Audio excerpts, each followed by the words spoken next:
Today's guest has coached some of the greatest goalkeepers in football history. Schmeichel, Van der Sar, De Gea, Hart. It goes on and it goes on.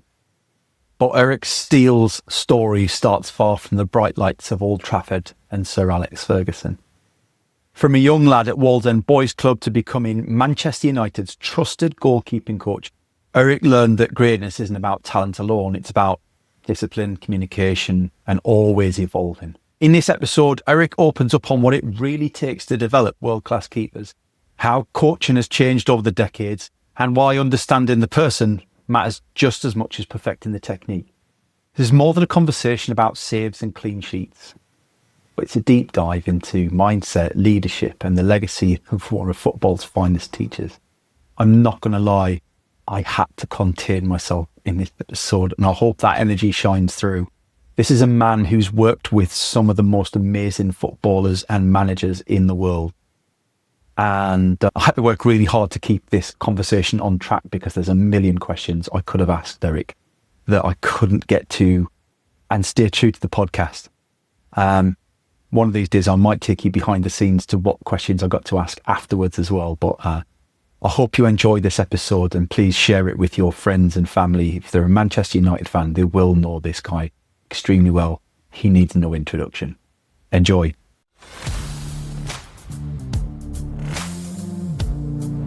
That's how my mum knew I was going to be a goalkeeper. I didn't kick the ball. I used to always run over, grab it, and carry it like goalkeepers do. And I remember the free kick, it went round the wall, and everybody around me went goal. And then all of a sudden, this leap, like a puma. It was like a black puma. 2 hands, and he parried the ball like Peter Schmeichel, and it didn't go for a corner, it went for a throw-in. Guess who happens to be the number 1 goalkeeper there? Gordon Banks. But I come back 10 minutes later, said, we've got a pair of Gordon Banks, the green cotton gloves. You're welcome to have them, son. But Peter had this unbelievable presence about him, and he was physical, but he also was, because he was the one that always berated, the right go. He'd make the save and it'd be somebody else's fault because they didn't stop the cross coming in. Edwin was the gentleman on and off the field. And his phrase was always the same: I want to be the calmest man on the field. He was also the calmest man off the field. Oh my God, you're the first coach that's ever asked me. My old coach always say, why do you open your legs and your arms and you come like this? And Jimmy O'Hara comes up, left-footed. Ben goes, bang. No, calm and cool. They go mad. Next day, Tottenham are going mad. It's illegal. I got known as the iPod king. And then people try to knock me down and said, what are you doing? That's cheating. I've never seen a calmness like I saw with Edwin Van der Sar. Joe Hart, one of the bravest I've ever seen. Joe used to actually say to people, just hit through me. Go on, try and hit through me. He'd come out one-on-one, go and hit through me. Label, just no fear. Hit the ball wherever. No fear at all.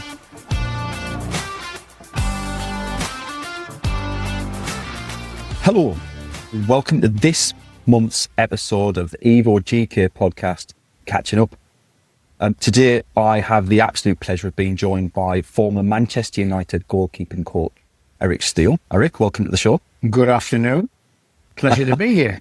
Eric's football journey began in northeast of England, born in Wallsend, 1950. Say that quietly. And he carved out a solid playing career as a goalkeeper, starting at Newcastle United's youth setup, really making his mark at Peterborough, where he held a club record for consecutive appearances, and then spells at Brighton and Hove Albion, Watford, Derby County, and others. But what really makes Eric especially fascinating for our discussion today is his transformation into one of the most respected goalkeeping coaches in the game. After hanging up his gloves in around 1988, he set up his own specialist coaching service, travelling and working internationally, before securing roles at elite clubs like Aston Villa, Man City, and in particular, Man United, where he joined as first-team goalkeeping coach in 2008. Alongside his club work, since 2015, he's been engaged by the English Football Association, working with the next generation of national team goalkeepers.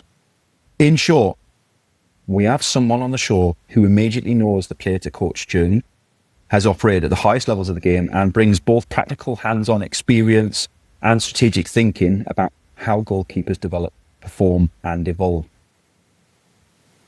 That is some write-up, Eric. I'm not going to lie, I'm excited. Some intro. Thank you so much. Yeah. I'm puffing my chest there after hearing that. I better make sure the answers I'm going to give you are going to match what you've just told everybody. No, looking forward to it. Very good. It's fantastic. Before we get into anything in too much depth, I want to know, same as I asked Ian and John in our first 2 episodes, who was your goalkeeping hero growing up? I had 2 heroes. Number one, when I was a young goalkeeper trying to take balls at everybody on Tynemouth, Whitley Bay Beach, that's how my mum knew I was going to be a goalkeeper. I didn't kick the ball. I used to always run over, grab it, and literally carry it like goalkeepers do. So I knew then, my mum says, you're going to be a goalkeeper. I knew that. So by the time I got to 11 years of age, and this is just before I went to Wallsend Boys Club, which I'm sure we'll touch on, my hero then was Lev Yashin, who was a Russian goalkeeper called the Cat, all dressed in black, 66 World Cup. My mum was working away, my dad's working away, and I can't remember yet who got the tickets, but actually Russia played at Roker Clark, the old Sunderland Stadium. Yeah. And I got the tickets and I went, and it was the old-fashioned used to stand then. I just remember going, and he was well known for the total black, short, sock top. And I still to this day remember the free kick. It went round the wall and everybody around me went goal. And then all of a sudden this leap. And it was like a puma. It was like a black puma. 2 hands. And he parried the ball like Peter Schmeichel. And it didn't go for a corner. It went for a throw-in. And that stuck in my mind. So he was, bless his heart, he's no longer with us. He was my first hero. My second hero through playing and then coaching was Gordon Banks, who in the 66 World Cup, obviously, massive game, played a part in us getting there. But also since then, I've met him 2 or 3 times. He's no longer with us. He actually guested on the FNA conference that we used to have, the goalkeeping conference in St. George's, and he was unbelievable. I still remember him now talking about the save, 1970, Guadalajara, the great save from Pele. Mm-hmm. And he actually demonstrates it on the stage, and he's in a full suit, collar and tie, and he's moving across the stage. It was absolutely the same as 1970. And I just looked and went, wow. Met him, went to his funeral, the respect, the people that had travelled, that guy. So yeah, that's really my 2 heroes that I've had. And a lot of the actual techniques that I look at, I still look at Banks and watch the footage that I've managed to get. So that when I do hand over individual techniques or how they should adapt their game, a lot of it is based on Gordon Banks. That's fascinating. That is incredibly detailed, and I love it. And I think there's definitely some stuff that I want to come back to in a few moments. But you mentioned it there earlier, Wallsend Boys. So you came up through Wallsend, which is, let's be honest, it's a feeder area for Newcastle United and lots of other clubs in the area. What was it like kind of learning your trade there as a young keeper back in the day? Absolutely. When you look back, it not only gave you... So I'm actually going to the Boys Club while I'm up. I'm going on Tuesday to meet with the gentleman who has been behind over the last 50-odd years, Peter Kirtley.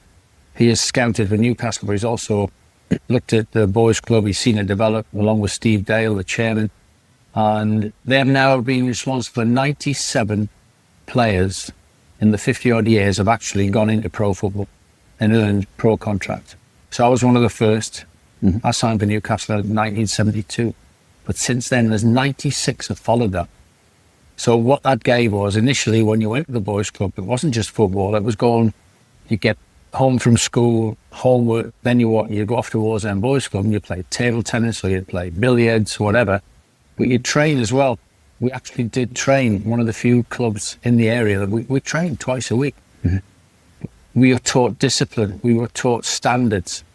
So like you were saying, the boys listening to this, the importance of, if you book table tennis at 6 o'clock and you turn up at 1 minute past, you don't get on the table tennis table. Yeah. Don't be late. As the great man that we're going to come on to, Sir Alex used to say, I'd rather you're 20 minutes early than 2 minutes late. And he's spot on. So these were life lessons that I learned. Be on time, be respectful. We always shake hands at the end of a game, whether we'd won, lost or draw. And this was again through a lot of the coaches and the staff that were there. Dave Beardall, who's not longer with us, he was the Boys Club manager and ran it. So there was it was a place where you could feel safe, secure, but boy, you knew if you stepped out of line, you didn't play. If you were late, you didn't play. And I thought that was really important. So yeah, I went to Burnside High School, stayed and did A-levels, worked my way through with Wallsend Boys Club, and then eventually I went and I was playing reserve football for Newcastle United when I was 16, 17 at St James's Park. Amazing. And it was, again, that was all part of my upgrades, but also it was just another chapter that went, the importance of working, training, being prepared for games, being organised, being disciplined. That was really drilled into you. Then eventually I started on the pro game when I was 18 and then carried on. What was it like when you first made that switch and you got into the pro team and you walked out in front of a full crowd? I think I was blessed because, again, going back, there'll not be many who remember this, but when you used to play at Newcastle, if you played first team on a Saturday and their first team were away, the reserve team was in the Central League as it was then. You'd play on St James's Park. So I played in front of 6 hours at school, studying A-level, playing for the school in the morning, going playing in the afternoon for Newcastle Reserve. So I played about 14, 15 games. I played against people, Bobby Charlton returning from injury, Colin Bell. And I'm playing, but there were 4,000 or 5,000 people. So you don't have that now because you play 21s football, 23s, where you're playing and there's 3 men and a dog and the coaching staff. Still a great environment on these fabulous pitches. But that upbringing, so I think I played about nearly 15, 20 games in the Central League. So that was an unbelievable grounding for me. So that you go away, and I went away to Stoke City, and again, a Gordon Banks story. I've been picked up from school, I've got permission to go, I get to Stoke, I've got my boots, what did I forget? My gloves. So I always remember, I said to we didn't have kit men then, the physio used to do everything. Yeah. And I said to the physio, I've rushed out of school, I've forgotten my glove. Guess who's happened to be the number 1 goalkeeper there? Gordon Banks. So off they go. They come back 10 minutes later, said, oh, we've got a pair of Gordon Banks, the green cotton gloves. You're welcome to have them, son. I went, welcome to have? I didn't want to wear them, but I did. Never going to get washed? Never met them. They didn't get washed from the actual game. And I still, to this day, I left them with my dad, and I still don't know where they are. But the memory of actually getting known it was Gordon Banks's. But that was the fact that you were playing. Gordon Banks had gone to watch the game. Yeah. So that's the way the game was then. Yeah. We've got too many tiers at times now. But the actual, if you played first team, brilliant. They didn't have 7 subs, 9 subs then. 1 sub, that was it. Mm-hmm. So these were all part of the upbringing that you needed to have to appreciate when you did get pro, when you did get in that first team dressing room.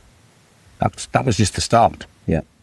I think that's the key that I hear from a lot of the coaches that we've interviewed so far is you've got to go through the rough times to appreciate the good, right? Like nobody gets gifted that pro contract, nobody gets gifted game time. You've got to work for everything. But when you do, and you've gone through all of that, then the rough times that you've been through help you appreciate what's coming. Paul, sometimes you're going to fail before you succeed. But what you do with lessons, did you learn? Are you prepared to learn the lesson from when you failed? I don't know a footballer yet that hasn't failed in some capacity. Yeah.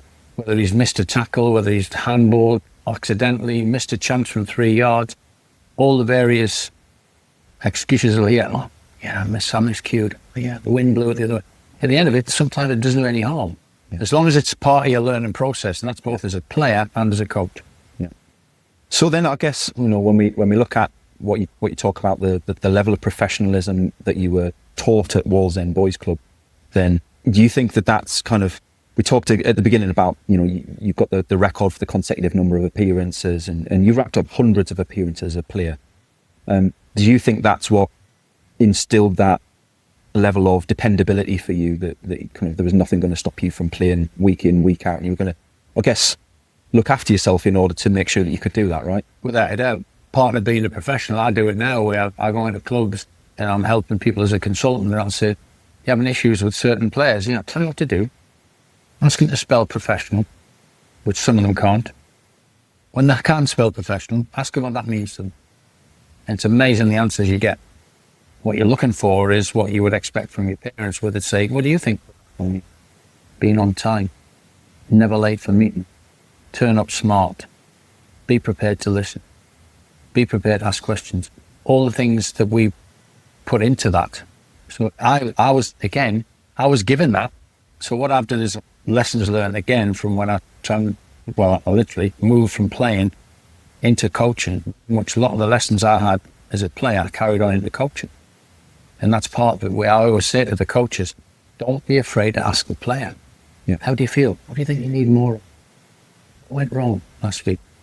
You haven't got any faults. We've got areas to improve.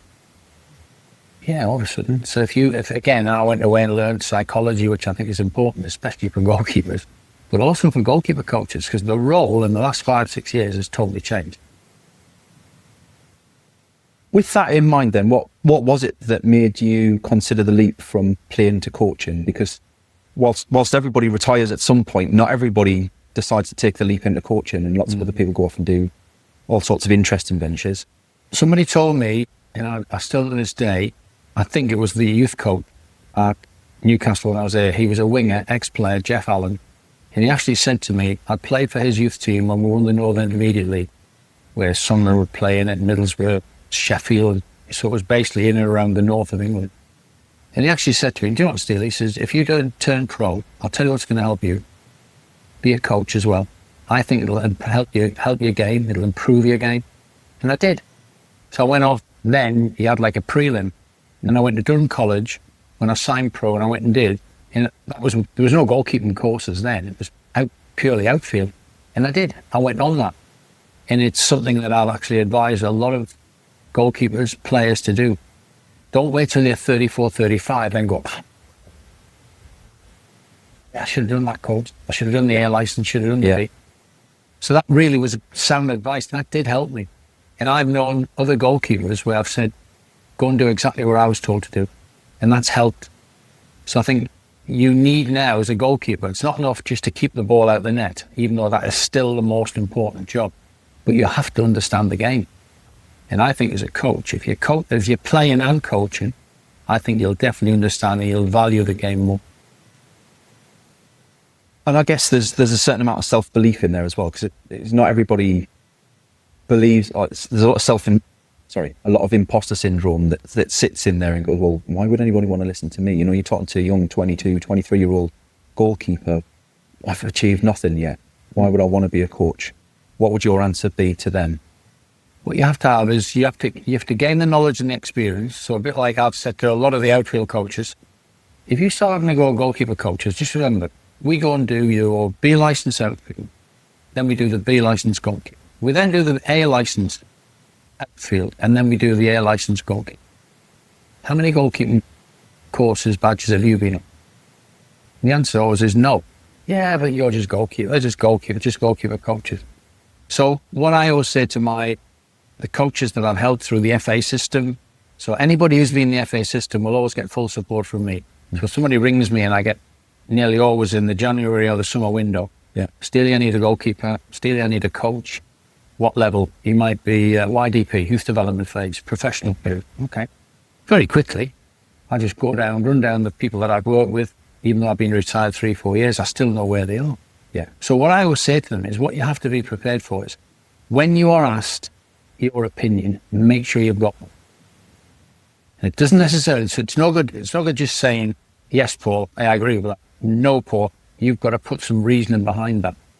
That's the way you develop. So if you don't understand the game, go and learn it. If you don't understand enough about psychology, go and do an online course.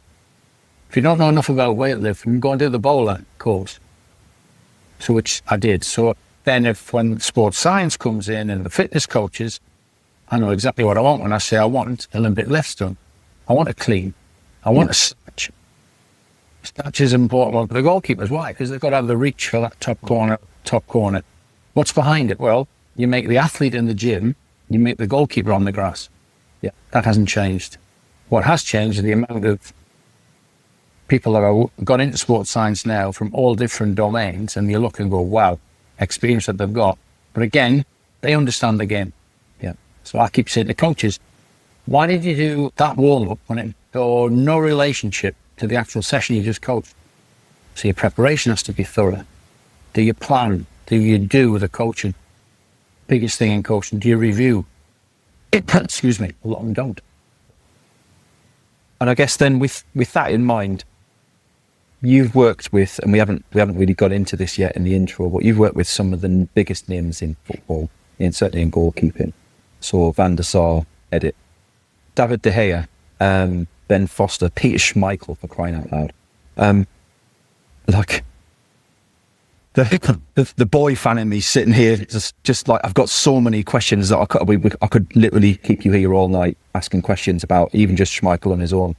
One of my boyhood heroes, as we were discussing before the podcast. But in your mind, what separates the truly world-class elite from really good goalkeepers that we might see every day? What separates that? What's that extra level? Well, there's the good and the great. And the greats, they have something special. So I was fortunate enough to work with Peter, Edwin van der Sar, De Gea. So Peter was, as you would see, if he walked in this room now, he's got a physical presence. Everybody thinks his shoulders, he deliberately walks with his shoulder. No, he was born that way. And bear in mind, if you actually have a look at Peter and look at some of the documentaries that have been done, everybody says about now the growth. Oh, my boy's going to be, my granddad was 6'4". Good, yeah. His dad was only 6'2", yeah. Okay. Now, there's various ways you can do now, fine, medically, to give you a really good 98% correct, which I used at Man United to say to 13-year-olds, 15-year-olds, we're going to do this procedure. This will give us an idea, because in the end, if you get to 15, we don't want to disappoint you and hurt you. You're better off going off at 13 and go and learn another sport. Yeah. But Peter had this unbelievable presence about him. And he was physical, but he also was, because he was the one that always berated, had the right go in. He'd make the save and it'd be somebody else's fault because they didn't stop the cross coming in. Or Steve Bruce would get stick because he hadn't marked the attacker. And so Steve Bruce would tell us, but that's your job to save it anyway, Peter. But everything he did was for the benefit of the team. Everybody thought it was all about him. It wasn't. That was the show. The deep down Peter Schmeichel was, he knew how to be a major part of that team. Physical presence, the actual talking that he would do. When I was with him at Villa, I never realised till I got in the dressing room, he went round the back four as we played then. He made them feel $1 million. And then they knew, if anything gets past you, I'll be there. Yeah. So he used to say, and we had a classic moment, we had him as a guest on the FA's conference, Goalkeeping conference, St George's. And it's been going well, he's presented and everything else. So we'll now take questions from the floor. So he's answered a few about, so when you started, you played the handball, this was the big shape, which they call now the X, which is ridiculous. But it was actually, this is the big shape. He learned that at handball. He transferred that to his goalkeeping. So then somebody turned and said, Peter, question. How did you deal with mistakes? So there was, and there's a pause, Paul. Yeah. Pause for like 5 seconds. When I didn't make mistakes. You had 350 people in the order went exactly the same as you. Didn't make a mistake? No. And in the end, that was the confidence and assurance that he had. And he had that special ability, and he did make unbelievable saves. Edwin was the gentleman on and off the field. And his phrase was always the same, I want to be the calmest man on the field. He was also the calmest man off the field. Total respect. When I used to see the reaction of other goalkeepers and players end the game to go and shake hands with Van der Sar, it was a total respect. And he was an all-round goalkeeper. Unbelievable. Everybody would know he was 15 before he became a goalkeeper. He was at Ajax, he was a centre-half. Yeah. Wow, did that help him in the way he played? Because he was the one out of the three that had this unbelievable ability to be the calmest man on the field when the ball came back. So like now, where we're all talking about the keepers have to have this and that, Edwin was a natural. But he also had this presence about him that would calm, and he'd make saves in a really calm way. He'd get up, make the save, he might probably Patrice Emma would walk past and go, save, whatever. It would be very gentle. Next thing would be, right, we're going to deal with the corner. Then we go to David. David was, obviously, I helped bring him in under Sir Alex, who always believed in young players. He'd never really brought a young goalkeeper at 19, 20 years of age. But we brought him in because we knew he was a supreme talent. And I watched him 17 times live over 18 months. And we needed to have somebody that was going to follow Van der Sar. And people forget this. What a job that was. What a task. What a task for the poor person that had to take over from Peter Schmeichel in 1999. Huge shoes to fill, yeah. 15 goalkeepers they used before they brought Edwin in 2004. Edwin went 2004 to 2011, then David came in. David straight away had a massive shoes and gloves to fill Edwin van der Sar. His hero, which I never knew, was David's hero was Peter Schmeichel. And I only found out when I was doing the special presentation, and actually spoke to his teacher in Spain, because I'd learned Spanish knowing he was coming in. Then we got the same professor to teach him English, which was an absolute scream, because we used to have an agreement once a month. We'd go out for a meal, and he would have to order his meal in English, and I had to order my meal in Spanish. We had the professor there. It was chaos, but it was good. And he had all of this to contend with. He couldn't drive when he came to Manchester, so he took all of that on. Yes, it was a tough start, but we knew that. But the great man had every confidence, and we went to. Always remember, we went to Chelsea, early December. Juan Mata, who was a really good friend of his in the Spanish national, put the ball over the top of the wall, 3 steps, top hand, pushes it out. We draw the game 3-3. We're walking down the tunnel, and Sir Alex says, "Steele, we've got a goalkeeper." And that was the beginning. So then he won everything at Man United, bar Champions League, 550 games. So he was a special talent. But again, calm, nothing fazed him. Nothing. And that's what the greats do. That's what the greats do. So, you've been noted as saying that it was an education working with Edwin at Man United. Is that kind of how did that shape how you coached future goalkeepers, having worked with him in that time when he was just kind of coming through and then through to his peak?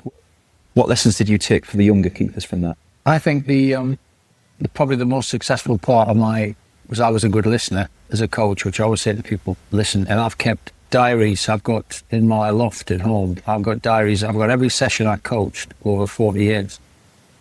And I've transferred some to computer, which you can do now. As such. But what I've always believed in, that you have to, don't be afraid to ask. I said it earlier, don't be afraid to ask. And the best thing I did was, when I was at Derby, when I started there, I had Mark Poom and Lee Grant, who's now manager of Huddersfield, Lee Camp, who went on to make record appearances. I had him as 11-year-old, putting him in the team.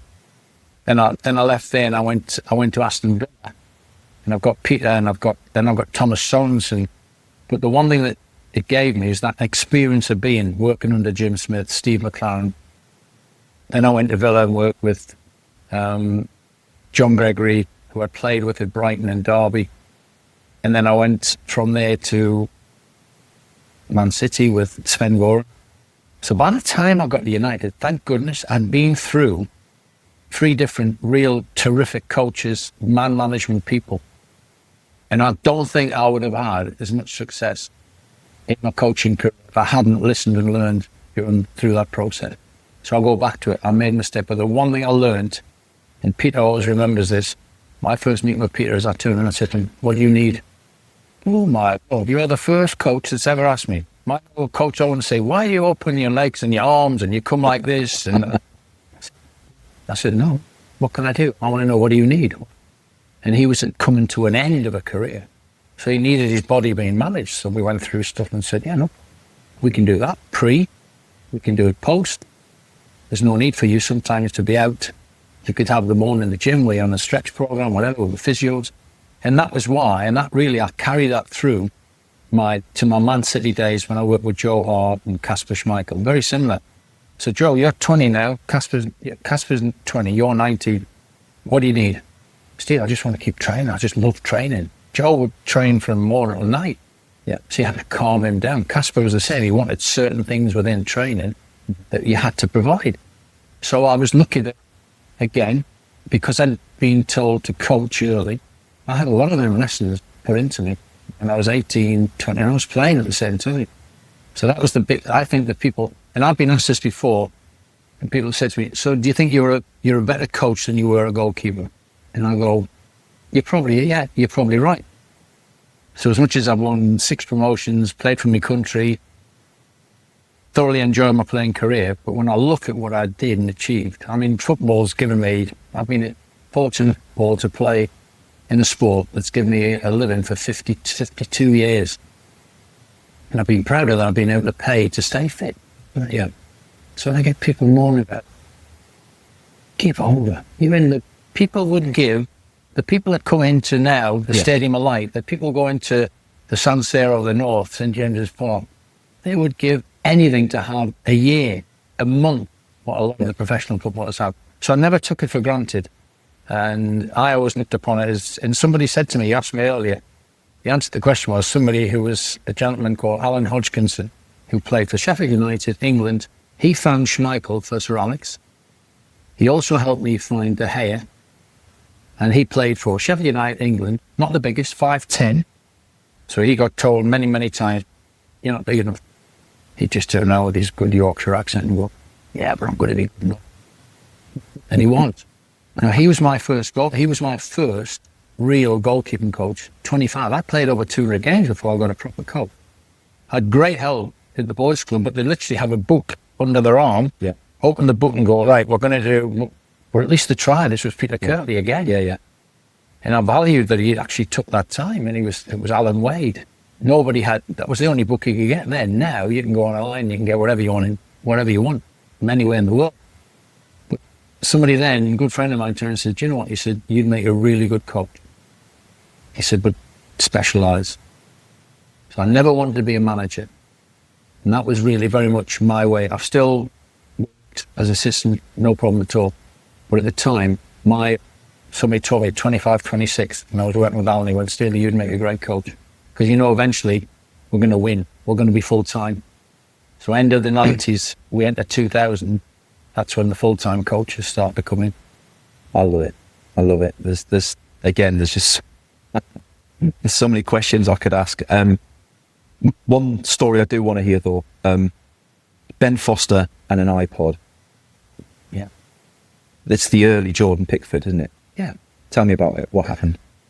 Right. So we're at Man United, and we had something I'd never experienced till I got to Man United. We had a rotation system in my first year, 2008-2009 season, because we had Edwin van der Sar, Ben Foster, Thomas Kuhn. Ben Foster had been away, been on loan, done really well, was playing for England. So he was playing something like 16 to 20 games, because then Man United, the way they were, at the moment it's not that way. We're hoping they're going to get back to that. You would expect to be a 65, 70 game season. There's no way we were going to ask Edwin at his age to play. So we used to actually, something I'd never done before. So I would go into Sir Alex's office always the first Monday of the month, 7 o'clock in the morning. Walk in and he'd have the flip charts and he'd pick the team for every game we've got that month. So he'd turn it to me and my job was to give an opinion when asked, as I said. His job was to make the big decisions. That's why he got the big book. Yeah. But he turned and said, Steele, we're going to be playing Everton. Who do you think you would play? I'd play Kuzak there, or Foster, they'd be fine. Right, okay, well, now what about midweek? Well, we're playing Porto, away. I'm going to play Ronaldo through the middle. Nobody else knows. Yeah, you knew. Play Edwin, because we might have to take the sting out of the game. They're going to come at us. So we went through all that. But Ben played with Kuzak games as well as the Carling Cup games. So Ben gets to Wembley against Spurs. And as we did, my preparation was always prepared to say, right, if it goes to penalties, don't worry. What we did then was, now they can have a computer sitting in the dugout, 2 of them, one either end in the dugout areas now. At the time, no, you weren't allowed that. So all we did was, I sat down with the analysts, we went through, and we said, right, this is going to be the penalty takers. We need to get ready. I said, tell you what then, I'm not going to be able to grab you if you're going to be up the top on the director's box where you're looking after all the filming of it, because it didn't matter whether it was Sky, BBC, whatever, we'd still have our own cameras in. So I said, no problem. I said, tell you what to do, we'll get the penalties. So we worked through, we'd put them all on the iPod. So what people realise, we're getting 0-0 full time. So at full time, we get a break before we go into the extra time. It was then I went to Ben and said, Ben, have a look now at the penalties. So I always remember Edwin was in the tunnel at Wembley with me. And he was there going, Steele, yeah, I like that. So we're on the iPod and I said to Ben, go and have 2 minutes. The referee said it's 3 minutes before we start extra time. So he went off, looked at them all. Get to the end of the game, of which he won man of the match. And Capella, actually the England manager, gave him the man of the match trophy. But what happened was we got to the penalties. And one of the ones that Jamie O'Hara, who's on Sky every other day now, I'd seen him play for the under-21s 10 days earlier. And I said to Ben, I said, tell you what, start on the iPod. Jamie O'Hara, if he takes the penalty, will go to your right. That's the only one you got to remember. Brilliant. Getting the penalty shootout. Jamie O'Hara comes up, left-footed. Ben goes, bang. Win the Carling Cup. They go mad. Next day, Tottenham are going mad. It's illegal. They appeal to the FA. They said to the FA, are you sure this is illegal? There was no direction. So I got known as the iPod King. And then people tried to knock me down and said, what are you doing? That's cheating. And I said, how's it cheating? All I'm doing is I can't take a big computer. So it was the iPod. And I've still got the shirt in my study at home to Steele from Ben Foster, the iPod King, signed Ben. Amazing. And that really, it was 2-3 weeks. You go, grow up, get on with it. Well, when you look now, crikey me, you know, they put things on the bottles, they put things on their wrists. The girls tend to want to do it on their wrists or their arms. Yeah. Jordan, brilliant, puts him on his water bottle. If it does the job, it does the job. But that's really now how thorough, and you look at it, nothing. It's like 1%, 2%. It's still about the performance, but that detail might only be 1-2%. Yeah. Could be the 1-2% that wins you the Carling Cup. What did Sir Alex think of all that? Nobody knew we were doing it. Nobody knew we were doing it. Didn't have a Scooby-Doo. 2-3 days, somebody walked in the press office and said, hey, Steele's getting a stick. What's that for? He said, Geordie, that's why. I said, no, I'm not getting a stick for being a Geordie. Could you imagine the Geordie Scotsman talk about Hadrian's Wall? That used to come up regularly. Yeah. Because I used to say to him, we only built Hadrian's Wall, that was to stop the English thinking about going up the way. So he used to say, you don't give me a... And in the end, that's what he said. He said, I've never heard of any of that. Never even knew. For 3 days. And then press officers said, oh, Steele's getting a bit of flack. He's a Geordie. But in the end, no, we just moved on. And then the game's moved on now. Yeah. Where, crikey me, you can come and watch everything. VAR, which means very average response. In my mind, I've got no complaints after this weekend, but I can't talk about that. It's a game killer. I think it's a game killer. It is. I really agree. do. I agree. I feel for fans. Without going into particulars, we're celebrating the goal. We're obviously, it's 3:00 game. We've got it on the radio. We're celebrating the goal. And then all of a sudden, the commentator stops. Like, oh, there's an offside check. There's an offside check. It definitely wasn't offside. But we all know, we're all sat at home, we all know, it doesn't matter whether it was offside or it wasn't offside, it's all down to what the computer thinks it is. And all of a sudden the celebrations have to stop in the house while we all sit and wait for the radio, and then it comes back, oh yeah, it's a goal. And then you're like kind of half celebrating. It's like, yeah, I thought it was a couple of minutes ago, but... And think about when you're in the stadium. Fans don't celebrate as such now, because straight away they go, oh, this is a bit dodgy, whatever. And they don't celebrate as they do. We had games last year, the average time, I think, was around 97, 98 minutes, the games of the Premier League last year. Now, that was not why it was set up. When they set it up in America and they trialled it in the MLS, they actually used to have the screen. They used to send the referee straight away. There's a doubt. Straight in the air, but there's a doubt. Go to the screen. We don't. We do that while they go on Stockley Park and they talk through it, they walk through it, everything else. Can't get me in, they need an iPod. And they're quick after I had my iPod. And it does, I think it's done nothing for me for the benefit of the game. We've got a great product. Why do we everybody in the world loves the Premier League? Because it's so diverse that you can have a result where you can have the bottom team can beat the top team. There's so many different styles, everything else. But the one thing it really is spoiling it at times is the VAR. We've got that off our chest, haven't we? Well, I mean, that's part of it though, right? Like that's part of the changes in the game that you'll have seen from back in the day, and it's... well, I've seen the changes that have affected goal. 4 seconds. Now we've got 8 seconds for, otherwise you get a corner given against you. Right? Yeah, so we've done the back pass rule. We've now got the centre halves in the 18-yard box. We've had the it was used to be 4-second rule when I played. Yeah. And now it's more on 8 seconds. And the referee starts counting down. Yeah. Then you give a corner away. No. Invention of leave the game. The game is what it is, what people want to see. We could have just enforced the rules that we put in place in the first place. Yeah. Exactly. So, along with having worked with some of the most amazing keepers in the world, you've also, as you've already pointed out, worked with some of the most amazing managers in the world as well. Sir Alex Ferguson, Steve McLaren, many, many others. How did you find that you had to adapt your goalkeeper coaching based on who the manager was? What was, what went on behind the scenes? Obviously, when you're employed, the first thing I always say, and I advise the coaches to do the same, is I'd go in, whether it be Jim Smith, the Bald Eagle, when bless his heart, he was at Newcastle, and obviously I worked with him at Derby. Graham Taylor, John Gregory, David O'Leary, Sven Goran. The first conversation I would always have after the interview and I've been given the job was I needed to know what was the philosophy of the head coach. What's your beliefs? How do you want to play the game? What can I do working with the goalkeepers to help the team?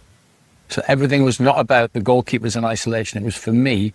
So my always first protocol was to speak to head coaches. Some were very receptive. Some would say, just get on with the job. You know what you've got to do. Right. But others would say, yeah, I want them involved.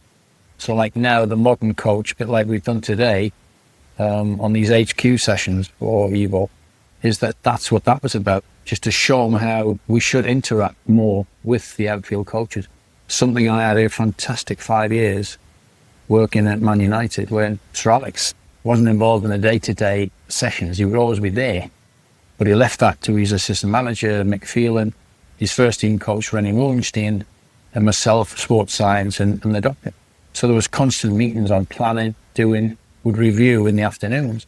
And that really was my philosophy, which again I was taught very early on in Hodgkinson, back to him. Steele, just find out what does the manager want? What does the head coach need?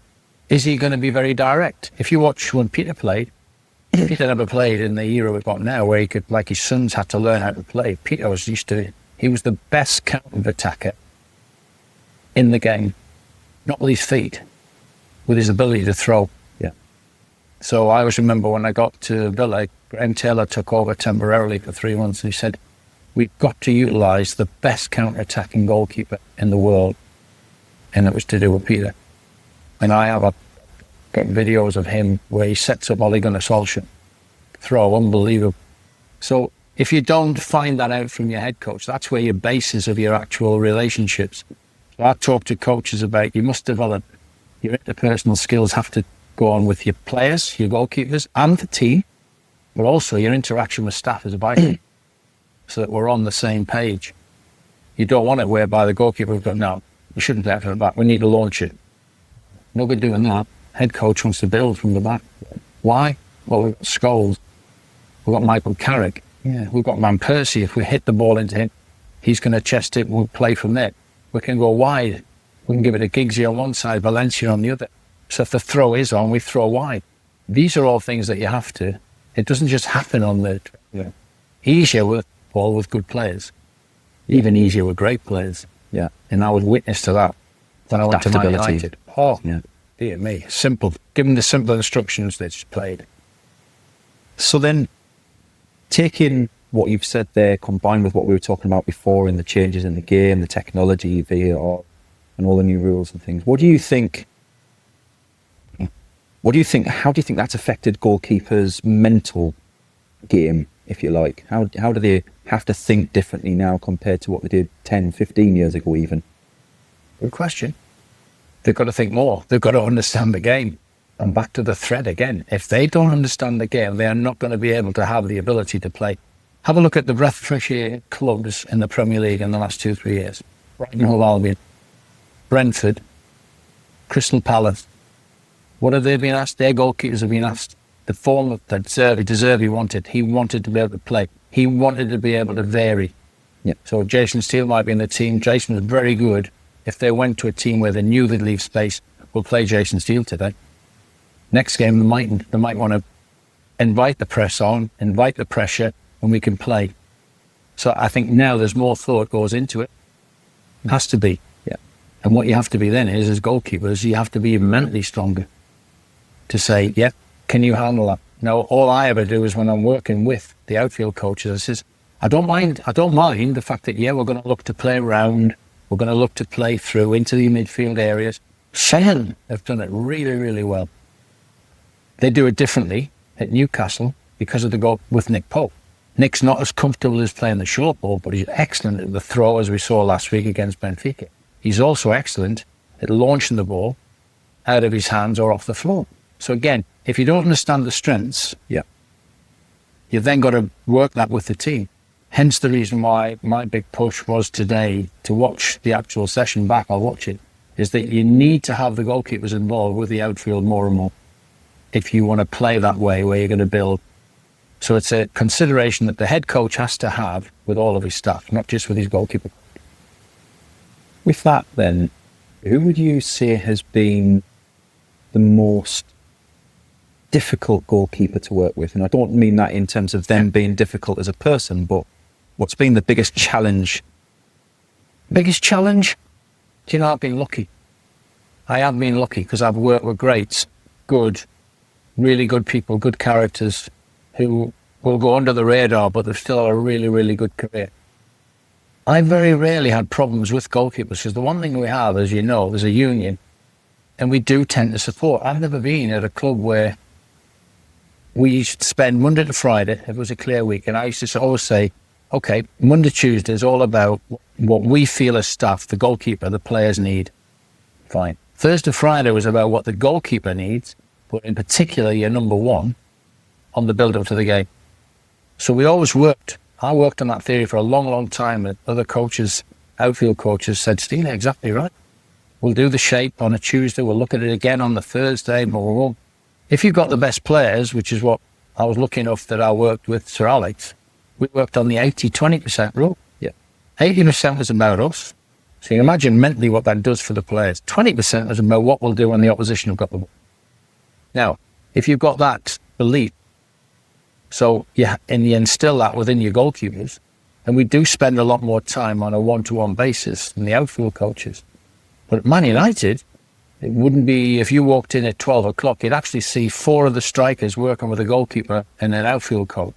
I might have the other strikers working on cutbacks.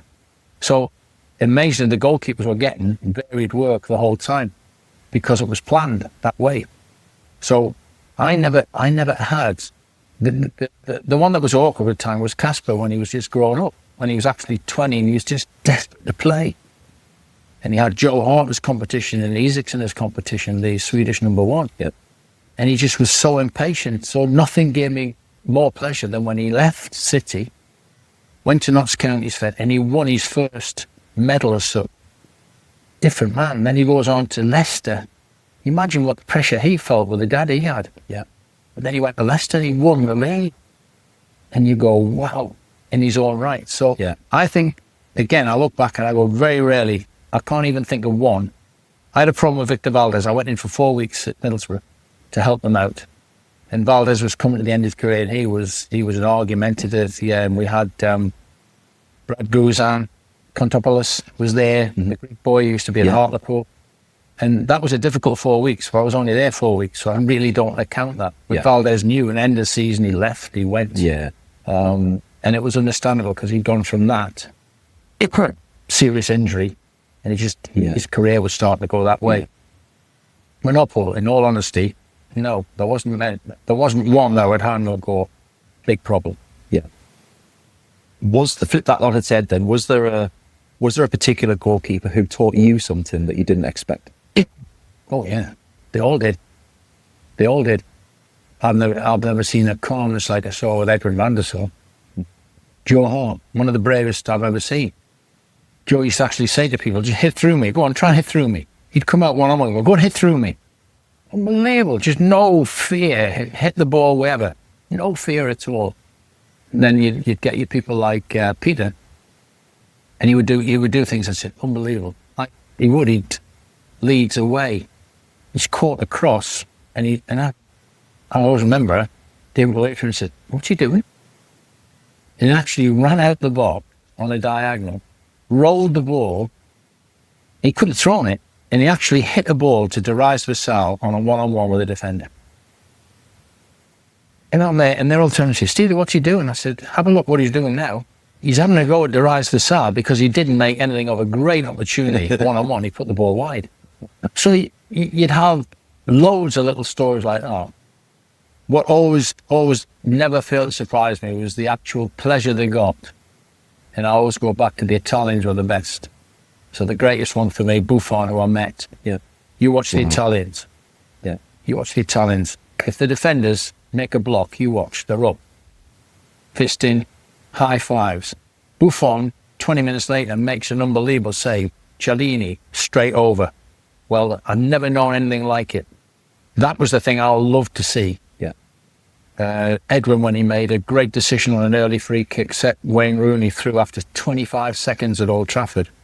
Wayne Rooney went on chest volley. Bradbury was on 1-0 up after 24 seconds. Turn the camera around. All you see is Patrice Evra running, jumping on Edwin. Yeah. And appreciating what he'd done. Rio coming up going, brilliant. Somebody else. Yeah. So I think that was one of the nicest parts when you see how the players saw the value in what the goalkeeper did. Yeah.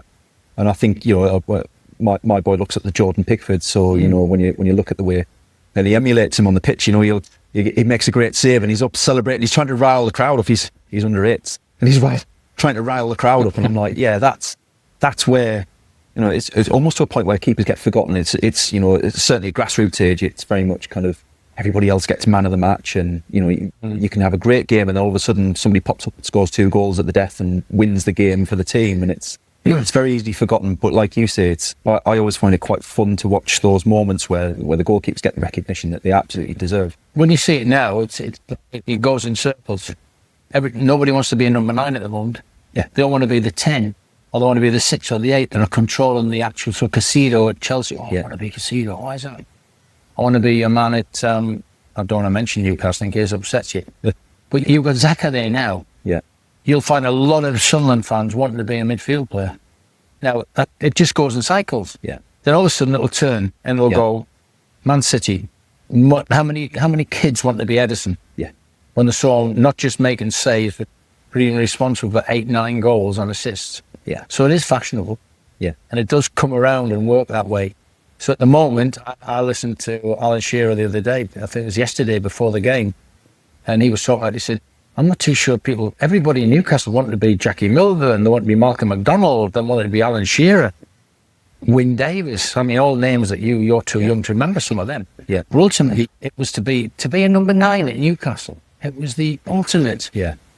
And that's why Shearer still, you want the goals that he scored. But all of a sudden now, in the modern game, I might want to be one of them defenders that's come out with the ball. Yeah. Or I want to be the 6 and the 4 that get the ball from the goalkeeper and turn and get play going. All of a sudden, and that's where the game is fashionable. Yeah. But in this country, your kids, the coaches that coach the game as well, their kids have got an unbelievable opportunity when you see what's open to them via their computers, their iPod, whatever they use. They can learn the game. So I always say that's fine. But don't just let them watch, certainly. Let them see the game and explain to it why that happens, why that goes on. Because they will become sponges. And then before I've got one more really, really interesting question that I do need to ask, which ties back to your childhood idol. But then you got involved, we've edged onto it nicely there with grassroots football. You got involved heavily with EvoGK, as we can see by the top. How did that happen? What's the thinking behind that for you? I still can't remember how James Howard, the owner, and he rang me. Oh, this is my dinner coming in, edit. So what basically happened was James rang me and he said, look, I'm looking to form this company. So would you mind coming and doing I've seen the FA conference when you presented on that. Would you be prepared to do it? We're going to do similar. I want to get local goalkeepers, or I might even go on the instrument. So he started at Slaley Hall. And as I said to him at the time, you're going to find it difficult. It's a long way for people to come to Newcastle. Anyway, we did that. I went to Slaley Hall. I presented for him for the first time. And then I went straight off after. I couldn't stay for the weekend because my wife was running the Liverpool half marathon. And I wanted to be there. But that was the start. And since then, with James and a lot of the other coaches, we've actually built, and you look at what's available now through EvoGK, it's a great platform for kids, for coaches, parents. And we've just gradually, over the 6 years, we've introduced the women's game. You know, I helped him get Ian Wilcox, who was the Man United goalkeeping coach. I helped him get Chris Williams, who was at Man City. Yeah. All of a sudden, we've had, for the girls, because obviously now they're a major part when you look at Newcastle, Sunderland, Middlesbrough, Durham. You know, we've got 4 women's teams very close by. So it's just been a gradual development. And if you look at the coaches that we've ended up, that have come up to the Northeast to present, all credit to James that, you know, and we've, you know, obviously I'm an ambassador for him, so I help him put things together. He still does a lot of the groundwork, and he loves it, as does his parents, his mum and dad. Yeah. You can't go at the beacon of light when you got a goalkeeping event and you look up and she's there. Yeah.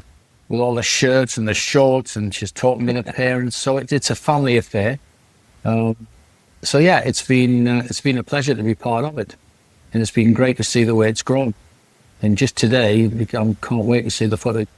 We've got James involved today. He was there and it was just starting to blow a gale. He was there and just like me, he had short t-shirt on, because we were one goalkeeper short. Yeah. And there he was in amongst all of them. So I think he's learned and he's grown as a coach, as a person. So I think he should be rightfully proud of what he's done in the 6 years. Yeah, absolutely. And you know, I talk with my family a lot, is the Northeast is the home of football. Yeah. You know, we've got so much passion in the Northeast for football itself, for being fans, for playing football, to be part of it, and we're so privileged to be part of the fan base of the biggest clubs in the country, which is part of the biggest league in the world, is phenomenal. And this is what you've waited so long for. Can't wait for Newcastle, Sunderland, Newcastle. And hopefully Middlesbrough next year. Yeah. So you look and go, having been and born and bred, I know what the Northeast means. Yeah. I know what it means to the Geordies, to the Wearside people, the Teesside people. It's vital. It's part of our lives. Yeah. And it's great to see a full, I mean, you only talked about 2 years ago, you couldn't fill Stadium of Light, you're struggling to get the big crowds. Now look where you are. Yeah. And all credit to, again, the owners and the staff that have brought this new coaching. I think I look at the coaches and the level of what they've brought in. Yeah. I know the goalkeeper coach really well, Neil Cutler. Alessandro Baccarini's gone from coach to assistant head coach. I think it's absolutely brilliant times for the Northeast. And I think it's interesting because I see a lot of, you know, obviously as a kid brought up with the Newcastle Sunderland rivalry, and we love it. I love it. I love the banter, the camaraderie, the crack. But to see, you know, I remember we were at the Coventry playoff final and we won, and people were celebrating like we'd won the World Cup.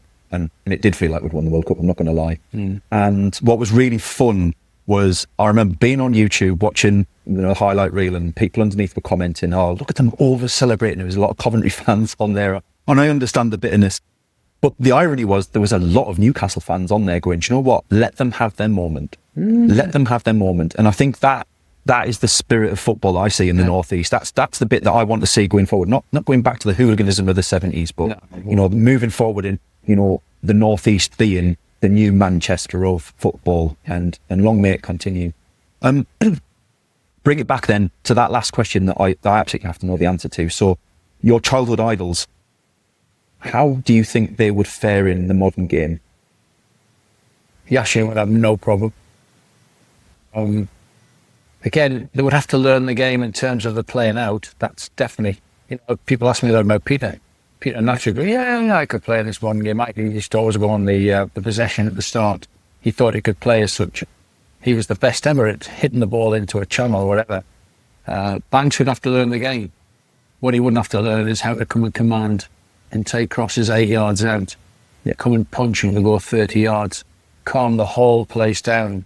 Gordon never knew how he got into position sometimes. He was a natural. Yeah. I said to him, did you realise, Gordon, that you've gone from there to there? He said, no, I knew. You didn't know when to stop in line with the ball. Yeah. So you'd get in line, then go down the line. You would actually get there and just hold yourself. And that was your big, so a bit like Peter did. He'd just say, go on, then beat me. Or Joe, put it through me. Gordon was even calmer than that. He would just go there. They had them big, long arms. Yeah. So, yeah, they'd both have to learn the attributes that you would need to be able to play out. But I think with the intelligence, the goalkeeping intelligence, the football intelligence, yeah, they could do it. Fantastic. Eric, I could absolutely talk to you for another 4 or 5 hours, but I'm conscious that you do need to actually get some food at some point. We need to bring this to a halt. We'll have to do this again. I've really enjoyed it. Thank you so much for your time and sharing your knowledge with us today. My pleasure. Good luck to everybody. I hope they enjoy it. Thanks very much, Eric.